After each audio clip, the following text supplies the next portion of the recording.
Hello, everyone. Welcome to day 4 of the Mindfulness series. So, I know many people think that they're not able to practice mindfulness. So, do me a quick favor here. Take a moment and notice your legs and your bottom against the chair you're sitting in. Is the cushion underneath your bottom soft? Is there no cushion and it's hard? Are your legs stretched out in front of you? Are they at maybe a 90-degree angle with the chair? How about the back of the chair? Is it cushioned and soft, or is it kind of hard and rigid? Just take a couple moments and notice where you feel all of that. And congratulations, you've just practiced mindfulness. It can honestly be as quick and simple as that. However you choose to practice mindfulness, here are some tips and suggestions to help you with it. You do not need to buy anything or go anywhere special. The couch in your living room, the chair in your office, the swing in your backyard, they all work. Go in with a beginner's mind. Anticipate that each time will be new or different. Be patient.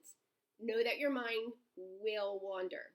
As well, the first few times you might feel that you're bored or impatient. This is all totally normal. When you notice your mind has wandered, just come back to the present moment and picture those thoughts and distractions as though they were clouds in the sky, and watch them pass by, knowing that if you need to, you can come back to them later. You may even find that they completely release. There is no perfect way of practicing mindfulness. So when your judgy brain comes in, and it will, especially when you're first starting with this, make a note of those judgments, and you can either label them as thinking or send them up to the sky to pass like clouds as well. Okay, so here's where I share some activities and exercises you can do. These are fun and easy ways to practice mindfulness. So for young children or the young at heart, do a mindful jar.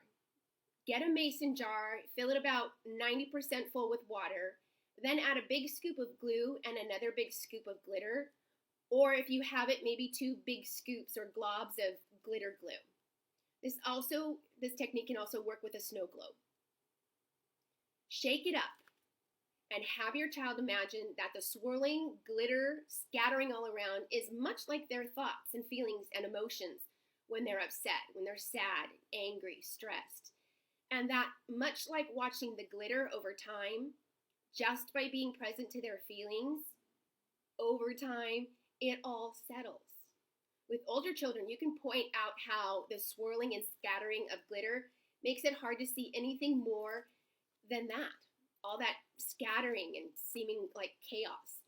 And much like a snow globe, when you shake it up, it takes time for the scene inside that snow globe to be visible again. You can do nature quests.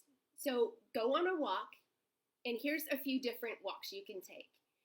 So for one, notice all of the critters that walk, fly, crawl, and climb on the ground, in the bushes, in the trees, on the sidewalk. Another one, go out and notice how many different flowers, trees, and bushes you see. Another one, go on a rainbow walk. Find all the things in the colors of the rainbow, and once you've done it, repeat, and do it as many times as you want. Another walk would be using your senses. Notice how things feel when you touch them. Notice the things you see, the things you smell, the things you hear, and even the things you can taste. So if you see an apple tree or an avocado tree or a lemon or a lime tree or whatever else you might find out there, imagine how they taste. Maybe even look at some of the things that you notice the animals eating or the bees, pulling the nectar from. Maybe imagine the honey the bees are going to make from that nectar. Think about how that would taste. Another fun activity is blowing bubbles. Watch them. Notice the sizes, if there's any colors to them, where they land, when they pop. And each time you blow the bubbles, see how many you can count before they disappear. Blowing on pinwheels. When you blow the pinwheel, watch them spin and count the rotations between each time you blow on it. Kaleidoscopes. When you look through the kaleidoscopes, have them share the colors and shapes and patterns that they see. Or looking at cloud shapes. Whether you're sitting or lying down, look at the clouds and share what shapes you see. Heartbeats. Have them listen to their heartbeats, Have them listen to your heartbeat. And if you have a willing pet, listen to your pet's heartbeat too. And of course, yoga. They have yoga for every stage and ability out there. Dancing and art.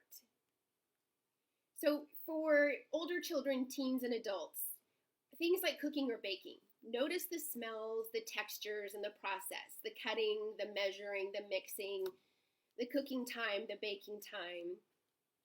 Pet care. Have your child play a focused, active, consistent role in caring for a pet. This helps them learn responsibility for someone other than themselves, and it fosters compassion. Fostering animals is another option for this. They get the experience of different, when we fostered, we'd have very young litters. Sometimes we'd have to bottle feed them. Sometimes we did physical therapy with the pets. It's all kinds of different experiences that teaches them how to care for another. There's also a gratitude journal, something they can do on a daily basis, a weekly basis, or as they're inspired. Puzzles, taking a 20 to 30 minute tech break. No technology, no TV, nothing, just silence. They can go on a walk, no headphones, just nature. Walking with headphones is great too. Music is a beautiful way to practice mindfulness, but taking a walk and just listening to nature is a really great opportunity too. And then there's body scans.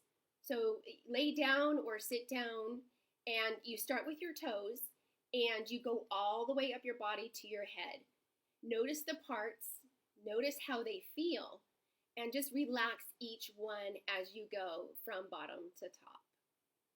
And just as with young children, music, dancing, yoga, art, and truly any of the items that were listed for young children could be a fun opportunity if you just welcome that childlike spirit. And finally, there are truly valuable apps out there as well. And if I remember correctly, all of these have a free version. Some are totally free, and most have subscription levels for access to more content. So the first one is Calm. There's also Headspace, Smiling Mind, 10% Happier, Aura, Insight Timer, Stop, Think, and Breathe. So tomorrow I'm going to wrap up this series with ways to help you and in turn to help your children practice mindfulness. In the meantime, have a great day and I will see you all tomorrow.